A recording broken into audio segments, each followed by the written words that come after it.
31వ అధ్యాయం. ఇజ్రాయేలు పరిశుద్ధ దేవుని లక్ష్యపెట్టకయు యెహోవా యొద్ద విచారింపకయు సహాయము నిమిత్తము ఐగుప్తునకు వెళ్ళుచు గుర్రములను ఆధారము చేసుకొని వారి రథములు విస్తారములనియు రౌతులు బలాఢ్యులనియు వారిని ఆశ్రయించు వారికి శ్రమ. అయినను ఆయనయు బుద్ధిమంతుడుగా ఉన్నాడు. మాట తప్పక దుష్టుల ఇంటి వారి మీదను కీడు చేయి వారికి తోడ్పడు వారి మీదను ఆయన లేచును. ఐగుప్తీయులు మనుష్యులే గాని దేవుడు కారు. ఐగుప్తీయుల గుర్రములు మాంసమయములే గాని ఆత్మ కావు. యెహోవా తన చెయ్యి చాపగా సహాయము చేయువాడు జోగును, సహాయము పొందువాడు పడును. వారందరూ కూడి నాశనమగుదురు. యెహోవా నాకు ఇలాగూ సెలవిచ్చి ఉన్నాడు.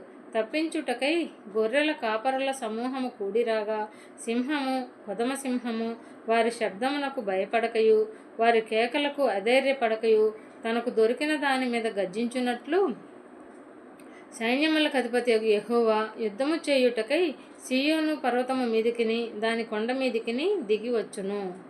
పక్షులు ఎగురుచు తమ పిల్లలను కాపాడునట్లు సైన్యములకు అధిపతి యెహోవా యెరూషలేమును కాపాడును. దాన్ని కాపాడుచు విడిపించుచు నుండును.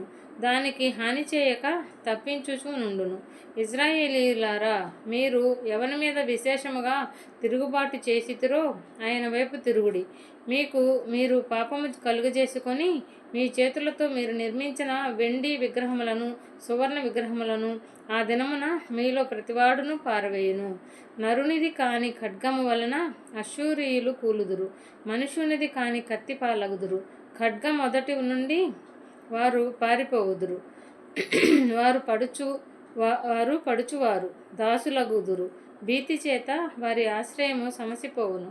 వారి అధిపతులు ధ్వజమును చూసి భీతి నొంది వెనుకదీయురని యెహోవా సెలవిచ్చుచున్నాడు. సీయోనులో ఆయన అగ్నియు యెరూషలేములో ఆయన కొలిమియు ఉన్నవి. 32వ అధ్యాయము. ఆలకించుడి. రాజనీతిని బట్టి రాజ్యపాలన చేయును. అధికారులు న్యాయమును బట్టి ఏలుదురు. మనుష్యుడు గాలికి మరుగైన చోటు వలెను గాలివానకు చాటైన చోటు వలెను ఉండును. ఎండిన చోట నీళ్ల కాలువల వలెను అలసట పుట్టించు దేశమున గొప్ప బండ నీడ వలెను ఉండును. చూచువారి కన్నులు మందముగా ఉండవు, వినువారి చెవులు ఆలకించును. చంచలుల మనస్సు జ్ఞానం గ్రహించును. నత్తివారి నాలుక స్పష్టముగా మాటలాడును. మూఢుడు ఇక గనుడని ఎంచబడడు, కపటి ఉదారుడనబడడు. మూఢులు మూఢవాక్కులు పలుకుదురు, భక్తిహీనముగా నడుచుకొందురు. యెహోవాను గూర్చి కాని మాటలాడుచు ఆకలిగొనిన వారి జీవనాధారమును తీసుకొనుచు దప్పిగొనిన వారికి పానీయము లేకుండా చేయుచు హృదయపూర్వకముగా పాపము చేయుదురు. మోసకారి సాధనములను చెడ్డవి నిరుపేదలు న్యాయవాదన చేసినను కళ్ళమాటలతో దీనులను నాశనము చేయుటకు వారు దురాలోచనలు చేయుదురు. గనులు ఘనకార్యములు కల్పించుదురు. వారు ఘనకార్యములను బట్టి నిలుచుదురు. సుఖాసక్తి గల స్త్రీలారా, లేచి నా మాట వినుడి. నిశ్చింతగా నన్న కుమార్తెలారా, నా మాట వినుడి. నిశ్చింత గల స్త్రీలారా, ఇక 1 సంవత్సరమునకు మీరు తొందర కలుగుట, ద్రాక్ష పంట పోవును, పండ్లు ఏరుటకు రావు. సుఖాసక్తి గల కన్యలారా, వనకుడి. నిర్విచారణులారా, తొందరపడుడి. మీ బట్టలు తీసివేసి దిగంబరులై మీ నడుమన గోనెపట్ట కట్టుకొనుడి. రమ్యమైన పొలము విషయమై ఫలభరితమైన ద్రాక్షావల్లుల విషయమై వారు రొమ్ము కొట్టుకొందురు. నా జనుల భూమిలో ఆనందపురములోని ఆనంద గృహములన్నిటిలో ముండ్ల తుప్పలను బలురక్కసి చెట్లను పెరుగును. పైనుండి మన మీద ఆత్మ కుమ్మరింపబడు వరకు నగరి విడువబడును. జనసమూహము గల పట్టణము విడువబడును. కొండయు కాపురుల గోపురమును ఎల్లకాలము గుహలుగా ఉండును. అవి అడవి గాడిదలకు ఇష్టమైన చోట్లుగాను మందలు మేయు భూమిగాను ఉండును. అరణ్యము ఫలభరితమైన భూమిగాను ఫలభరితమైన భూమి వృక్షవనముగాను ఉండును. అప్పుడు న్యాయము అరణ్యములో నివసించును. ఫలభరితమైన భూమిలో నీతి దిగును. నీతి సమాధానము కలుగజేయును. నీతి వలన నిత్యమును నిమ్మలము నిబ్బరము కలుగును. అప్పుడు నా జనులు విశ్రమ స్థలమందును ఆశ్రయ స్థానముల యందును సుఖకరమైన నివాసముల యందును నివసించెదరు. అయినను అరణ్యము ధ్వంసమగునప్పుడు వడగండ్లు పడును. పట్టణము నిత్యముగా కూలిపోవును. సమస్త జనముల యొద్దను విత్తనములు చల్లుచు ఎద్దులను గాడిదలను తిరగనిచ్చు మీరు ధన్యులు. 33వ అధ్యాయము. దోచుకొనబడక పోయినను దోచుకొనుచుండు నీకు శ్రమ, నిన్నెవరు వచింపక పోయినను వచించుచుండు నీకు శ్రమ. నీవు దోచుకొనుట మానిన తరువాత నీవు దోచుకొనబడెదవు. నీవు వంచుట ముగించిన తరువాత జనులు నిన్ను వంచెదరు. యెహోవా నీ కొరకు కనిపెట్టుచున్నాము, మా యందు కరుణించుము. ఉదయకాలమున వారికి బాహువుగాను ఆపత్కాలమున మాకు రక్షణాధారముగాను ఉండుము. మహాఘోషణ విని జనములు పారిపోవును. నీవు లేచుటతోనే అన్యజనులు చెదిరిపోవుదురు. చీడపురుగులు కొట్టివేయినట్లు మీ సొమ్ము దోచబడును. మిడతలు ఎగిరిపడినట్లు శత్రువులు దాని మీద పడుదురు. యెహోవా మహాఘనత నొంది ఉన్నాడు. ఆయన ఉన్నత స్థలమున నివసించుచు న్యాయముతోనూ నీతితోనూ సీయోనును నింపెను. నీ కాలములో నియమింపబడినది స్థిరముగా నుండును. రక్షణ బాహుల్యమును బుద్ధి జ్ఞానముల సమృద్ధియు కలుగును. యెహోవా భయము వారికి ఐశ్వర్యము. వారి శూరులు బయట రోదనము చేయుచున్నారు. సమాధాన రాయబారులు ఘోరముగా ఏడ్చుచున్నారు. రాజమార్గములు పాడైపోయెను, త్రోవను నడుచువారు లేకపోయిరి.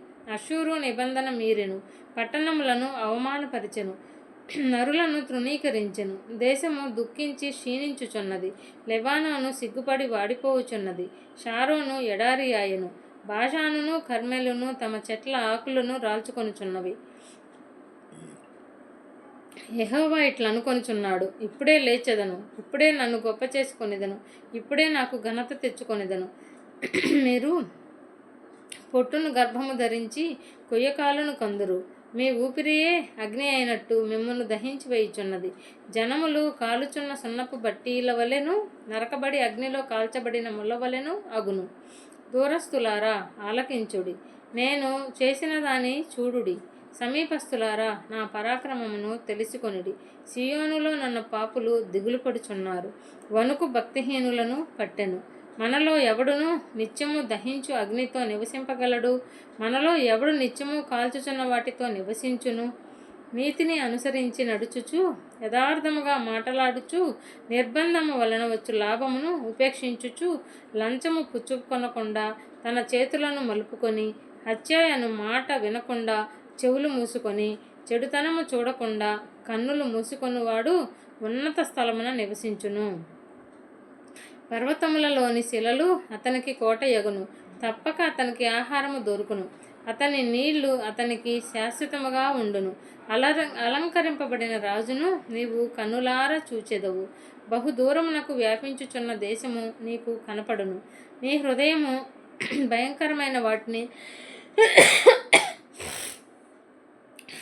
బట్టి ధ్యానించును.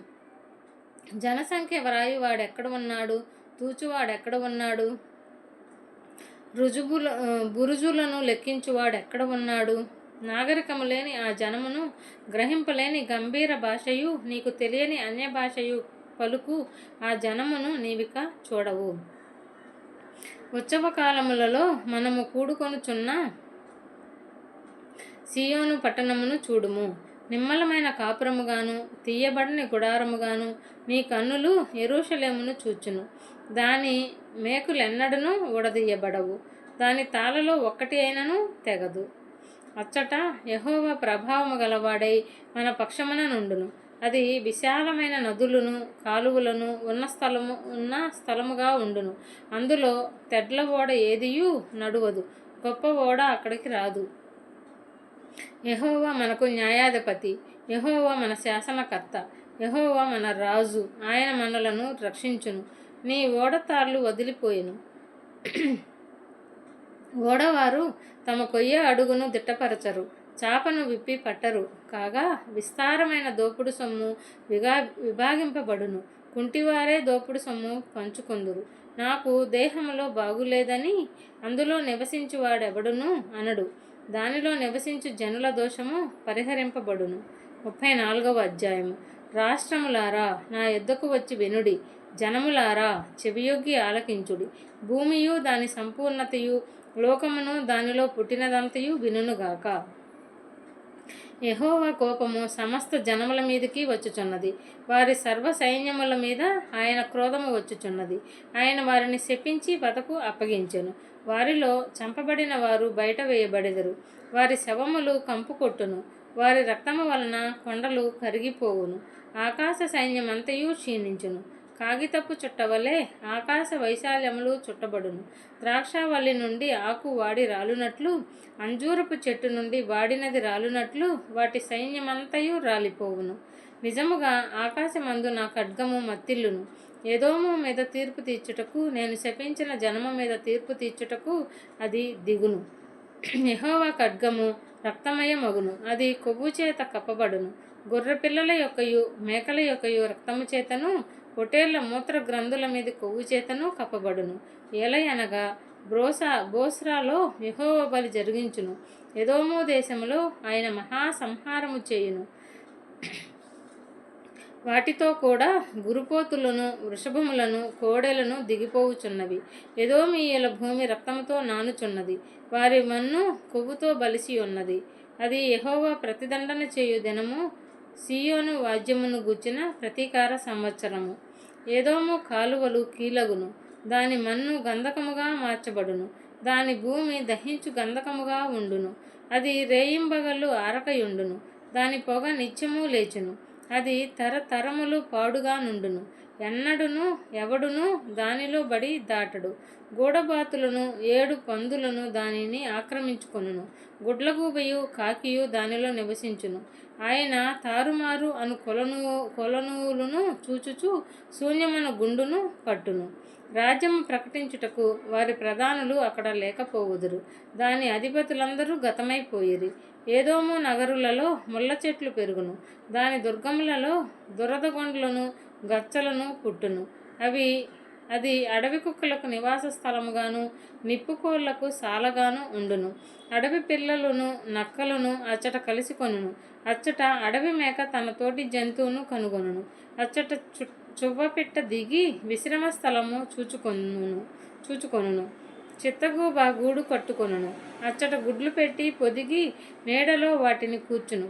అచ్చటనే తెల్లగద్దలు తమ జాతి పక్షులతో కూడుకొనును. యెహోవా గ్రంథమును పరిశీలించి చదువుకొనుడి. ఆ జంతువులలో ఏదియూ లేకయుండదు. దేని జతపక్షి దాని యొద్ద ఉండక మానదు. నా నోటి నుండి వచ్చిన ఆజ్ఞ ఇదే. ఆయన నోటి ఊపిరి వాటిని పోగు చేయును. అవి రావలెనని ఆయన చీట్లు వేసెను. ఆయన కొలనూలు చేత పట్టుకొని వాటికి ఆ దేశమును పంచిపెట్టును. అవి నిత్యము దాన్ని ఆక్రమించుకొనును. యుగ యుగములు దానిలో నివసించును. 35వ అధ్యాయము. అరణ్యమును ఎండిన భూమియు సంతోషించును. అడవి ఉల్లసించి కస్తూరి పుష్పము వలె పూయును. అది బహుగా పూయిచు ఉల్లసించును. ఉల్లసించి సంగీతములు పాడును. లెబానోను సౌందర్యము దానికి కలుగును. కర్మెలు షారోనులకున్న సొగసు దానికుండును. అవి యెహోవా మహిమను, మన తేజస్సును చూచును. సడలిన చేతులను బలపరచుడి. త్రొట్టిల్లు మోకాలను దృఢపరచుడి. తత్తరిల్లు హృదయములతో ఇట్లనుడి. భయపడక ధైర్యముగా ఉండుడి. ప్రతిదండన చేయుటకై మీ దేవుడు వచ్చుచున్నాడు. ప్రతిదండనను దేవుడు చేయదగిన ప్రతీకారమును ఆయన చేయును. ఆయన వచ్చి తానే మిమ్మును రక్షించును. గ్రుడ్డివారి కన్నులు తెరవబడును. చెవిటివారి చెవులు విప్పబడును. కుంటివాడు దుప్పివలే గంతులు వేయును. మోగవాని నాలుక పాడును. అరణ్యములో నీళ్లు ఉబుకును. అడవిలో కాలువలు పారును. ఎండమావులు మడుగులగును. ఎండిన భూమిలో నీట బుగ్గలు పుట్టును.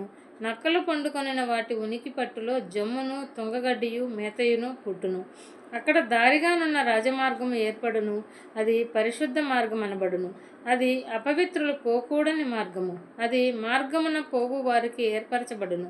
3 లైనను దానిలో నడుచుచు త్రోవను తప్పక యుందురు. అక్కడ సింహముండదు. క్రూర జంతువులు దాని ఎక్కవు. అవి అక్కడ కనపడవు. విమోచింపబడిన వారే అక్కడ నడుచుదురు. యెహోవా విమోచించిన వారు పాటలు పాడుచు తిరిగి సీయోనుకు వచ్చెదరు. వారి తలల మీద నిత్యానందముండును. వారు ఆనంద సంతోషములు గలవారై వచ్చెదరు. దుఃఖమును నిట్టూర్పును ఎగిరిపోవును.